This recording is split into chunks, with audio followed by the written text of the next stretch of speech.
At a recent convention, James and his friends were talking about a type of game that we don't really have a proper term for yet, but given the fact that they have their own special forms of design and marketing and longer-term development, we could really use one. Let's go with lifestyle games. Also, by the way, this is Josh. He's doing the guest art today, so say hello.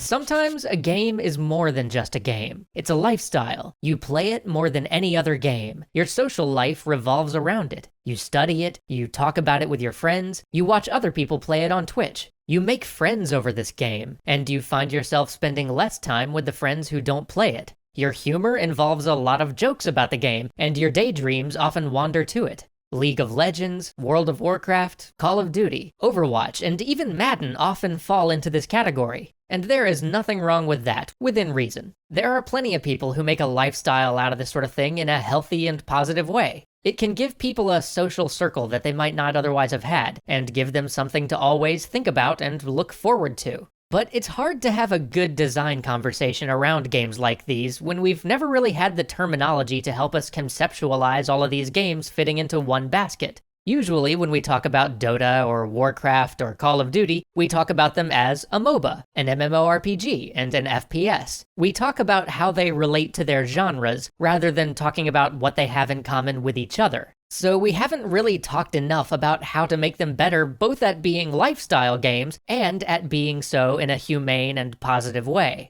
But if we're gonna do that, the first question we have to ask is, can you intentionally design a game to be a lifestyle game? Is that something that just sort of happens with a large enough fan base and a lot of luck? Or are there common elements that these games share which allow them to become lifestyle games? Well, yes. Both, kind of. I don't think you can make something that's 100% guaranteed to achieve lifestyle game status, but I do think that there are common design elements which make it a lot more likely. But before we dive into these, a quick sidebar. Not everybody's going to experience lifestyle games as a lifestyle. Any lifestyle game is going to have plenty of people who play these games for maybe a few hours every couple of weeks. Also, for almost any game, you can probably find a small number of people who experience it as a lifestyle, even though it may seem unlikely to do so. When I talk about lifestyle games here, I'm talking not about absolutes, but simply about games that a significant amount of people end up experiencing as a lifestyle.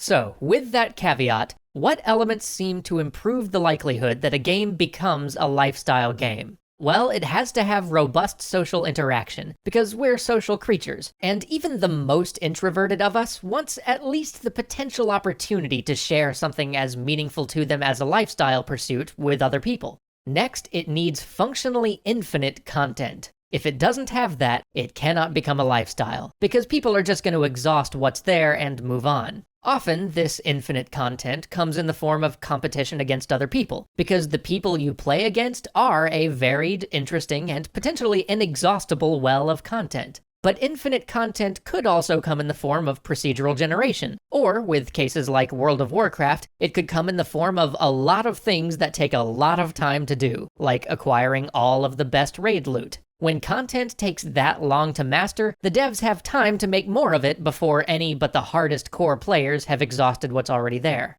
Which leads us to our next similarity between these games. They have to be regularly updated with new content, patches, and other support to give players something to look forward to. Something for them to think about. Something to provide players with the implied promise that the game to which they have devoted so much of who they are won't just end or disappear on them. Of course, it will eventually end. No game is permanent. It just has to feel like all of that time and effort that players are investing isn't being wasted. And finally, any lifestyle game has to be deep enough to occupy the player's thoughts outside the game, either mechanically or narratively, and that has to be supported by opportunities to do so. When the player can't be in the game itself, they need to be able to delve into Reddit threads, or watch streamers, or check out new builds, or pore over wikis, or turn on some esports to watch the pros play. So those are the common elements, the features a game needs in order to become a lifestyle. But now that we have this concept of a lifestyle game that we can design for and improve upon, we next have to ask ourselves, how can we make it good for the player? Healthy?